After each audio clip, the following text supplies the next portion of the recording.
pa ako sa aking pupuntahan, ayos lang di ko minamadali.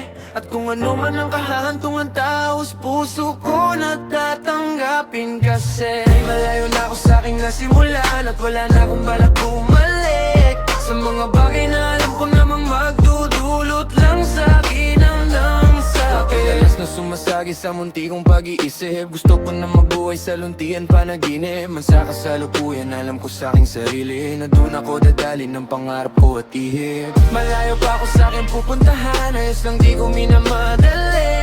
At kung ano man ang kahantungan tao sa puso ko natatanggapin. Kasi malayo na ako sa aking nasimulan at wala na akong balak bumalik sa mga bagay na alam ko naman magdudulot lang sa akin ang sakit. Malayo pa ako sa aking pupuntahan, ayos lang di ko minamadali. At kung ano man ang kahantungan tao sa puso ko natatanggapin. Kasi wala na akong magagawa kundi yakapin ng mga bagay na alam ko naman nahiram lang natin. At hindi na ako ngayon nangangamba, tanggap ko lagi kung ano man ang mangyari ay wala akong pagsisisi. Ang buhay natin sa mundo ay parang biyahe, minsan mabagal ang pag-usad, madaming madadaanan na mga pangyayari. At di natin masabi kung kailan gagarahe, pero ganun pa man patuloy lang lagi ang pag-ikot ng mundo.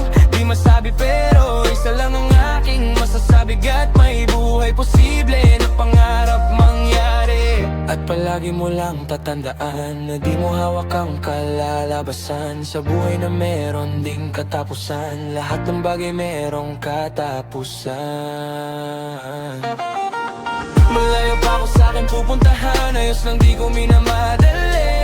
At kung ano man ang kahantungan tao sa puso ko natatanggapin. Kasi malayo na ako sa aking nasimulan at wala na akong balak bumalik sa mga bagay na alam ko namang magdudulot lang sa akin ang sakit. Kayas na sumasagi sa munti kong pag-iisip, gusto ko na mabuhay sa luntian panaginip. Man sa kasalukuyan alam ko sa aking sarili na doon ako dadalhin ng pangarap ko at ihip. Malayo pa ako sa aking pupuntahan, ayos lang di ko minamadali.